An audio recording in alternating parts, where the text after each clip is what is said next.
Welder on approximately 20 volt. Gas on approximately 20 CFM. More layout.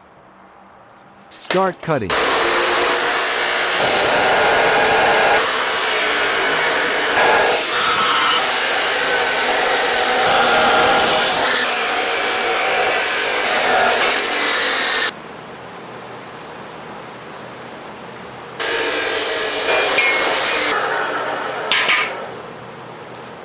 Clean the burrs.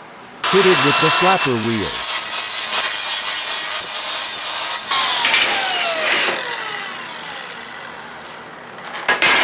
Tack it up and check measurements. Squeeze the trigger. More trigger squeezing.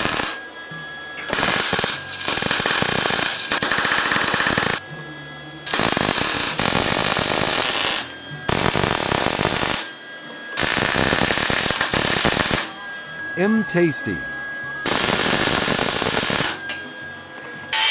Flush exterior weld. Sander for extra smooth. Holes and glides added.